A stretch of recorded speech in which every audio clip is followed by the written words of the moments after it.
اور اس کے بعد امام اہل سنت عظیم البرکت مجدد دین و ملت الشاہ احمد رضا خان قادری رحمۃ اللہ تعالی علیہ اعلی حضرت امام اہل سنت جو ہیں وہ کیا نقل کر رہے ہیں؟ وہ کہتے ہیں حضرات خلفائے اربعہ رضوان اللہ علیہم اجمعین یہ تمام مخلوق سے افضل ہیں۔ انبیاء کے بعد کی بات ہے کہ انبیاء کے بعد کہ یہ ساری مخلوق سے افضل ہیں، اور پھر بہام ان کی افضلیت کی ترتیب کیا ہے؟ سیدنا اعلی حضرت الشاہ احمد رضا خان قادری رحمۃ اللہ تعالی علیہ کیا بیان کر رہے ہیں کہ سب سے افضل سیدنا صدیق اکبر ہیں، پھر فاروق اعظم ہیں، پھر ان کے بعد جو ہے عثمان غنی ہیں، اور ان کے بعد چوتھے نمبر پر حضرت مولا علی رضی اللہ تعالی عنہ ہیں۔ یعنی وہی ترتیب جو اہل سنت کی میں پیچھے سے سناتا آ رہا ہوں، وہی ترتیب ہے جس کو سارے بزرگوں نقل کیا ہے۔ اعلی حضرت جو ہے وہ بھی اسی بات کو نقل کر رہے ہیں، بلکہ اعلی حضرت جو ہے رحمت اللہ تعالی فرماتے ہیں، میں کہتا ہوں کہ بات یہ ہے کہ سیدنا صدیق اکبر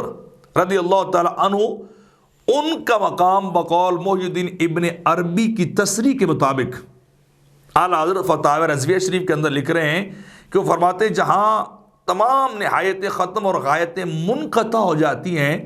وہاں سے سیدنا صدیق اکبر رضی اللہ تعالیٰ عنہ کا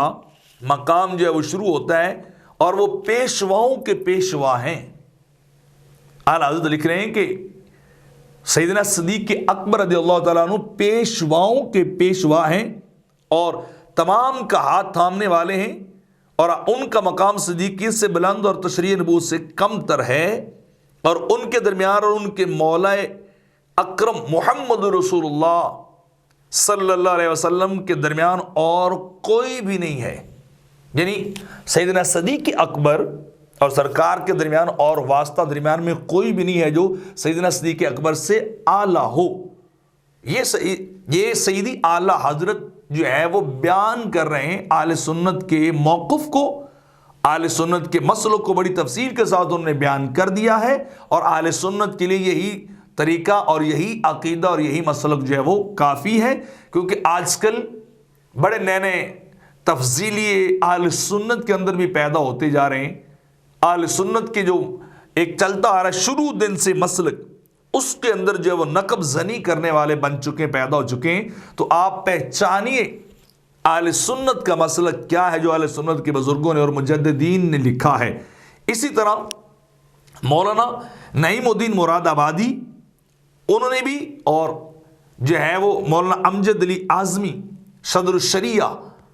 رحمت اللہ تعالی علیہما، ان دونوں بزرگوں نے بھی یہ لکھا ہے کہ اہل سنت کا نظریہ جو ہے وہ افضلیت صحابہ میں وہی ہے جو پیچھے سے چلتا آ رہا، سیدنا صدیق اکبر، عمر فاروق، عثمان ذی النورین، مولا کائنات رضوان اللہ علیہم اجمعین، یہی ترتیب کے ساتھ جو ہے وہ چلتا ہے، اور یہی اہل سنت کا مسلک ہے، اور اسی کو ہی ہمیں تھام کر جو ہے وہ رکھنا چاہیے۔